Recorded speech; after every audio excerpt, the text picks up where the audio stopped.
नमस्कार।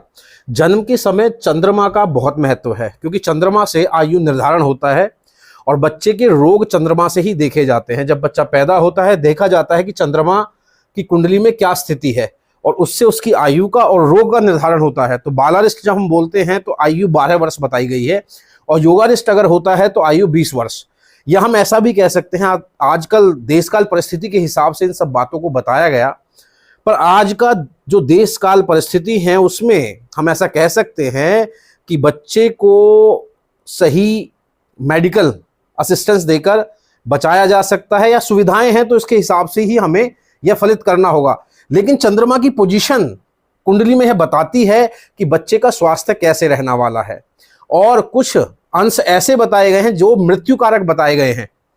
तो ऐसे कब है? बिकॉज देखिए, चंद्रमा में बालारिष्ट होने पर आजकल आप ऐसा नहीं कह सकते कि कोई जीवन हानि हो जाएगी या बच्चा बचेगा ही नहीं। पहले ऐसा कह दिया जाता था क्योंकि देशकाल परिस्थिति बदल गई है। लेकिन ज्योतिष के अंदर में सूत्र बताया गया है और अंश बताए गए हैं चंद्रमा का। अगर चंद्रमा इस अंश पर होगा और एक स्पेसिफिक राशि बताई गई है तो वह हेल्थ के लिए अच्छा नहीं होगा, किसी भी नवजात शिशु के लिए। तो आप समझ लीजिए, अगर आप थोड़ा भी ज्योतिष समझते हैं, नहीं भी समझते तब भी आपको समझ में आ जाएगा कि चंद्रमा के मरणांश कौन से है, कौन से अंश पर चंद्रमा ज्यादा स्वास्थ्य हानि करता है। देखिए, सबसे पहले मैं बात कर लेता हूं। हमने एक कुंडली बनाई है, आप इसमें कुछ देख रहे होंगे, कुछ अंश देख रहे होंगे, और यह है मेष लग्न की हमने एक कुंडली बनाई है, ठीक है। लेकिन हम इसको राशि से करेंगे क्योंकि हम चंद्रमा की बात कर रहे हैं, तो हम राशि से देखेंगे किस राशि में होने पर। देखिए, अगर चंद्रमा मेष राशि में है तो 20 अंश या 8 अंश का होता है तो मृत्यु कारक माना गया है और उसका यह मरणांश है। उस अंश पर रहने पर ज्यादा स्वास्थ्य हानि, आयु हानि करेगा।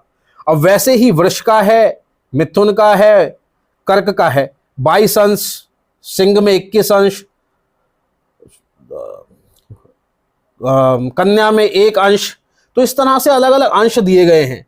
अब कब ज्यादा मृत्यु कारक हो जाता है? देखिए, अगर मान लीजिए चौथे भाव में आ गया तो हम इसको इतना नहीं बोलेंगे कि इतना खराब है, लेकिन यही चंद्रमा अगर छठे भाव में इस अंश पर है, मान लीजिए यहां पर एक कन्या राशि और 1 अंश पर है, तो यह स्वास्थ्य की ज्यादा हानि करेगा।